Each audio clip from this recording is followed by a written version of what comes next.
Hi everybody, Dana Sparks, broker of Maximum One Greater Atlanta Realtors, and today's contract tip has to do with the release of earnest money back to a buyer when they terminate a contract.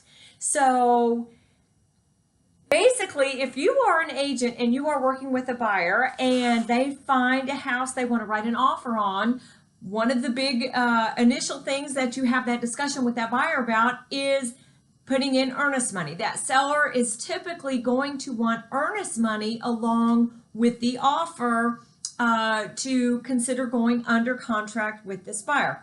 So generally speaking, the discussion with the buyer is in our contracts, as long as we write the contract subject to a due diligence period or a buyer's right to terminate period, your earnest money is safe. There's no problem. If it doesn't work out, if you terminate, you'll get it back. Well, what does the buyer hear? The buyer hears, I'll get it back immediately. That is not always the case. So today's discussion is about all of the factors involved in the release of earnest money back to a buyer when a buyer terminates. Now, this is not, well, I'll just get into it. So there are several factors to consider in the contract as well as in license law. So there are many factors to consider when a broker, as holder of the trust funds, is going to release that earnest money back to the buyer if they end up terminating a contract. So the first thing is the form of the funds. Did the buyer remit funds from a personal check, from certified funds, from a bank wire, so forth and so on? So definitely consideration of the form of the funds is important. The next thing is the clearance of the funds in the holder's bank account. And there are, in other words, assurance of deposit. Now, license law states in GREC Rule 520-1-.083C, a broker shall not disperse trust funds until they have reasonable assurance that the bank has credited the funds to the trust account. And that is to avoid any bad guys out there writing a personal check for trust funds and then terminating a contract immediately, getting a refund of the trust funds, and then their check not being good or them stopping payment on the check. So license law states that a broker doesn't have to act on those funds until there's reasonable assurance they've cleared the account. Now, what many brokers do is they will have a company policy based on the release of earnest money with respect to clearance from a bank.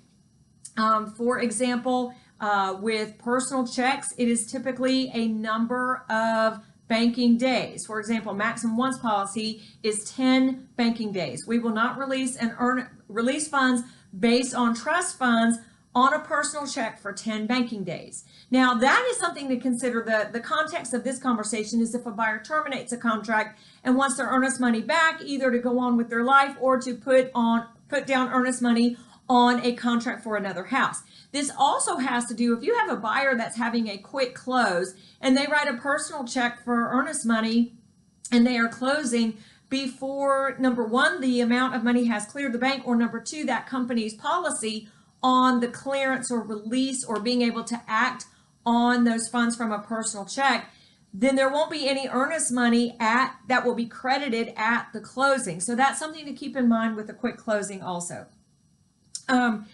The third issue to consider is that if a buyer and a seller are under contract and the property terminates, it is required that there is, in order to release those trust funds to any party, there is written agreement by the parties that have an interest in the funds, meaning the buyer and the seller.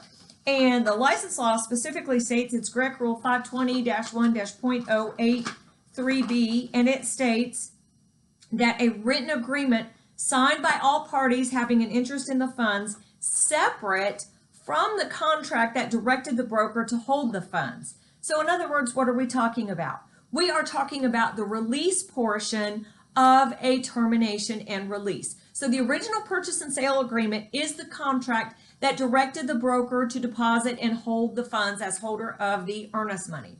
So let's say, for example, that a buyer and a seller go under contract and they agree to a let's just say a 12-day due diligence period, buyer's right to terminate period. And let's say for whatever reason, a buyer terminates on day 5 of that buyer's right to terminate period. So that is clearly, without any other amendments or any other issues changing those terms, just based on the binding contract with the purchase and sale, as I've described it in this example, that is clearly, the buyer is clearly within the due diligence contingency time frame for them to be entitled to get the earnest money back. But license law and the contract states that the holder must receive written agreement of the parties. In other words, the release part of a termination and release.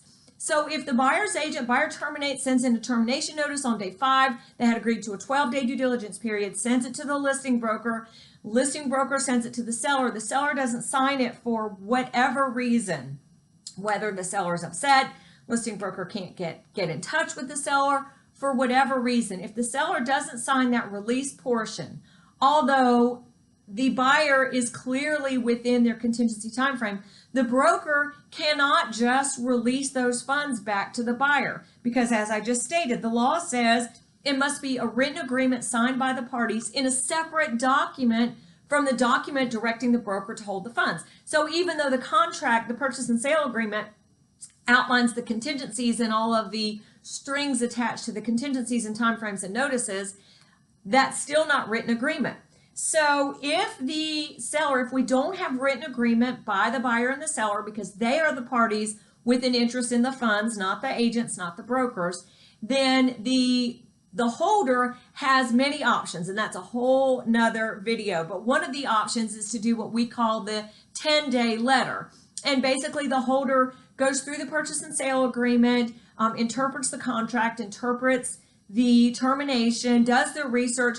Was the termination within an unexpired contingency? Not only signed within that time frame, but signed and that notice of the termination sent to the other party prior to the expiration of that contingency time frame, mailing addresses, so forth and so on. And then with the 10-day letter, the holder then has to wait a minimum of 10 days from sending the notice of this disbursement before they can release the funds. So let's walk through this for a minute. Let's say a buyer terminates, again, in this example, 12-day due diligence period, buyer terminates on day 5, sends it to the seller, seller won't sign it. Well, number one, it's going to take a couple of days for you as the buyer's agent to realize with your conversations with the listing agent that for whatever reason, the seller is not going to sign the release portion of the TNR. Then you have to get in touch with the holder of the earnest money to ask that holder to initiate this 10-day letter. Then the holder has to do the research, look through the contract, contact the agents. Again, a good holder doesn't just go by the dates on the document, on the termination notice that is signed, but needs to look at when that termination notice was remitted to the other party. So that's getting emails. Okay, show me the email proof when you sent this notice of termination to the seller, regardless of what dates are on there. Then go through, was the contingency period actually unexpired? In other words, were there any other amendments or any other issues to the contract that maybe shortened the due diligence period? Then once the holder has done all of that research, the holder has to send notice of the decision of their intent to disperse the earnest money. And that has to go by email and or U.S. mail certified return receipt requested. So have to contact the agents and get the mailing address of the parties or the brokers if they are in a client relationship.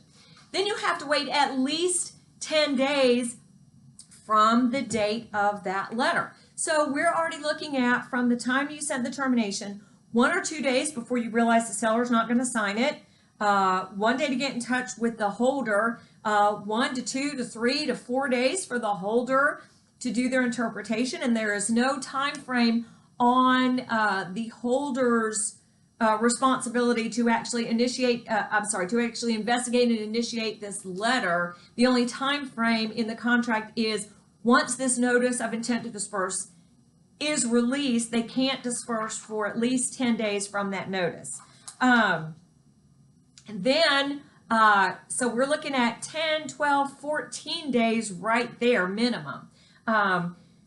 Then the other thing you have to look at is the holder of the earnest money, if they are dispersing on, regardless whether it is a 10-day letter or if you do get the TNR and the release portion signed back by the seller and the funds have cleared the bank and you have cleared the number of banking days hold by the policy of that holder, then you have to, another factor to consider is the method of disbursement from the holder. For example, does the holder of the earnest money, will they just print a check for the buyer to come and pick up? Or do they do it through ACH? Do they do it through bill pay? And many companies now deal with the bill pay system, meaning they contact their bank. Their bank will write a check directly from the bank and mail it by U.S. mail to the person that is directed, that's getting the check. So if that's the situation, does the holder have the mailing address of the person getting the check, or the mailing address of the broker if the funds are being dispersed to the buyer or the other party's broker?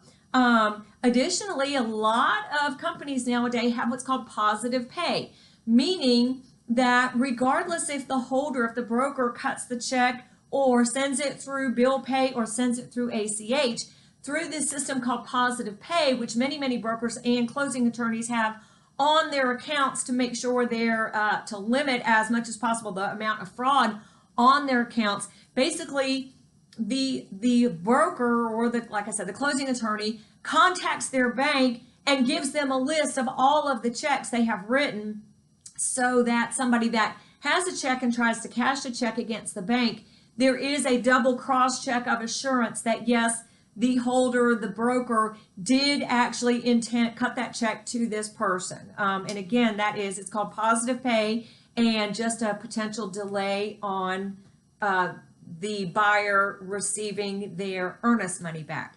So a lot of information here, but a couple of things to consider. Number one, when you tell your buyer your earnest money is completely safe, we're going to go under contract with a due diligence period. As long as you terminate within that contingency or any other contingencies, you'll get your money back. The buyer hears, I'm going to get my money back immediately. And if a buyer terminates on this house and wants to write an offer on house number 2, that seller number 2, is also going to want earnest money.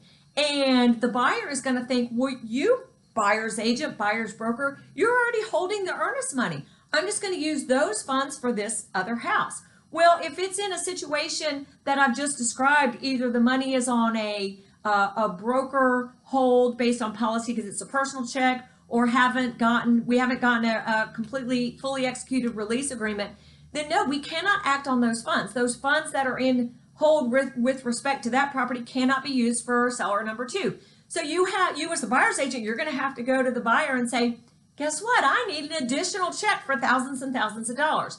That can potentially put a strain on your relationship with the buyer. So make sure a couple points of practice for you buyer's agents. And if you're a buyer also watching this video, you would probably most likely want to deal in earnest money or any kind of trust funds in certified funds rather than as a personal check. Secondly, agents and brokers, regardless of who the holder is and the form of the funds, it is absolutely your responsibility to follow up with the holder of the earnest money, whether that be your broker, the other broker, a closing attorney, a seller, whomever is designated as the holder of the earnest money. It is your responsibility. And agents, this is you on both sides. Not only agents working with buyers, but agents working with sellers as well, listing agents. Your responsibility to follow up with the holder. Did you receive the funds? Did you deposit the funds? Did you receive the funds? Did you deposit the funds? Did you receive the funds? Did you deposit the funds? Third point of practice is whomever is designated as the holder of the earnest money, you might want to contact them and find out what their policy is on releasing these funds in a given situation, such as a termination of a contract. Now, one thing is sort of out of habit. There's a lot of other reasons, but brokers and agents typically ask for a copy of the earnest money. Well, guess what? I can pull out my phone and take a picture of a check and email an agent a picture of a check. Or I can make a scan and put a check on a copy machine, scan it, and send it.